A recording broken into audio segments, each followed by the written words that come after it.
Good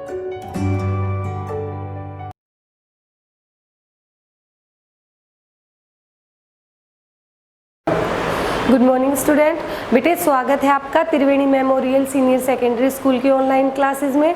तो आज की कक्षा में मैं आपको आपकी हिंदी व्याकरण से जो शीर्षक करवा रही हूँ, जो विषय करवा रही हूँ, वो है क्रिया। तो क्रिया जैसा कि इंसान सुबह उठने से लेकर रात को सोने तक सारी क्रियाएं ही करता है। ये चैप्टर काफ़ी पुराना है, आप सबको पहले भी आता होगा, लेकिन मैं दोबारा से और डिटेल में करवा रही हूँ कि सुबह से लेकर रात तक मनुष्य या कोई भी जीव जो कुछ भी करता है वो सारी क्रियाओं में आ जाता है। तो सबसे पहले व्याकरण में हम जो भी विषय करते हैं उसकी डेफिनेशन ले लेते हैं। तो डेफिनेशन क्या है, यानी परिभाषा। परिभाषा है वाक्य के जिस शब्द से किसी कार्य के करने या होने का पता चले उसे क्रिया कहते हैं। समझ आई आपको बात कि वाक्य में ऐसा शब्द, जब आप पूरा वाक्य बोलते हैं या लिखते हैं तो ऐसा शब्द जिससे आपको पता चले कि क्या हो रहा है या क्या होने वाला है, क्या चल रहा है, तो उसे क्रिया कहते हैं। जैसे मैम पढ़ा रही हैं, तो मैम क्या कर रही हैं, पढ़ा रही हैं। जब आप क्या करोगे ना, क्या से प्रश्न डालोगे और उत्तर आ जाता है तो वो क्रिया ही होती है। अगर आपको क्रिया छाटनी दे दे तो क्या से आंसर लेना और जो आंसर आए वही क्रिया में डाल देना। क्रिया छाटनी भी आएंगी, बनानी भी आएंगी, डेफिनेशन, भेद, सब कुछ आता है बेटा। तो आपको सारा पता होना चाहिए।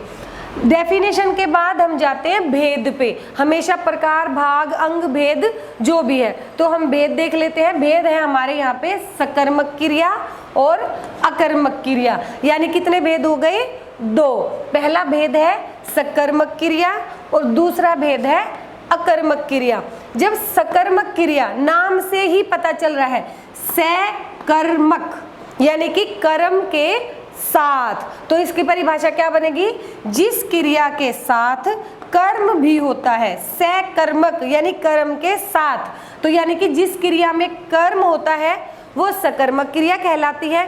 उसका उदाहरण हम देख लेते हैं एक बार। नैना किताब पढ़ रही है, तो क्या पढ़ रही है, क्या से प्रश्न डालेंगे और उत्तर जो आएगा वो कर्म है। तो क्या पढ़ रही है, किताब पढ़ रही है। तो नैना किताब पढ़ रही है में जो किताब है मैंने हाईलाइट किया है, ये क्या है, आपका कर्म है।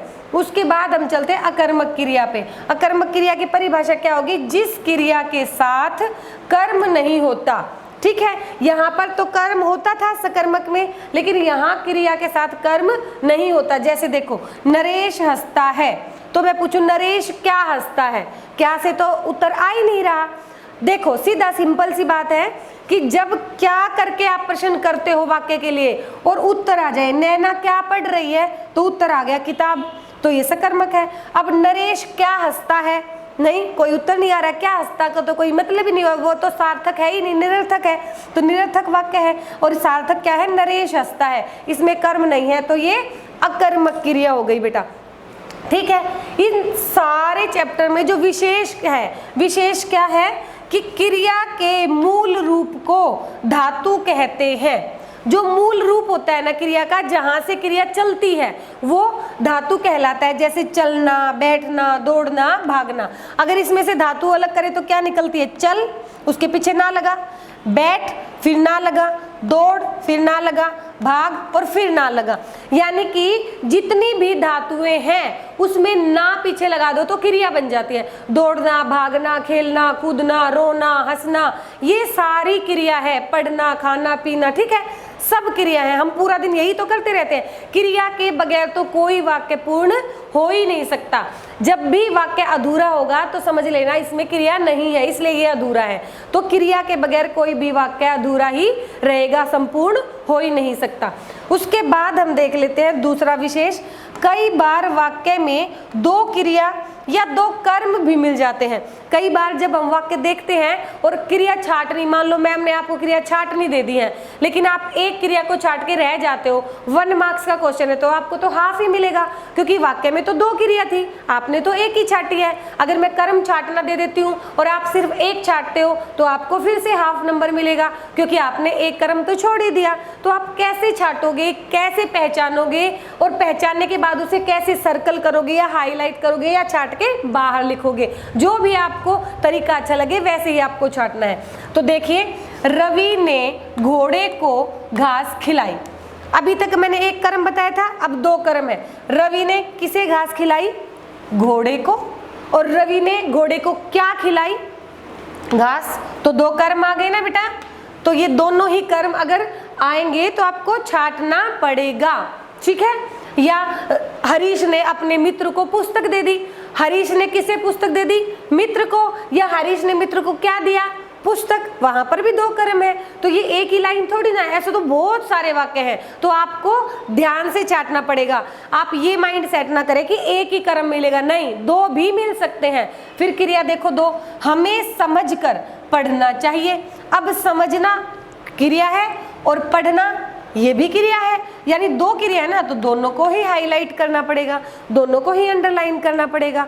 तो आपने देखा कि इस चैप्टर में जितना कुछ भी है वो क्रिया पर आधारित है, क्योंकि क्रिया का ये चैप्टर है और क्रिया में आपने देखा उसके भेद देखे हैं, परिभाषा देखे हैं। हमेशा की तरह यहीं से प्रश्न उत्तर उठाती हूं मैं, ठीक है। तो पहला प्रश्न क्या होगा? क्रिया की परिभाषा लिखिए। तो उत्तर क्या देंगे हम? वाक्य के जिस शब्द से किसी कार्य के करने या होने का पता चले उसे क्रिया कहते हैं। जैसे समझकर, चलना, दौड़ना, भागना, बैठना, चलना, ये सारी क्या है? क्रियाएं। आप जैसे करके इसमें क्रियाएं डाल देंगे, ठीक है।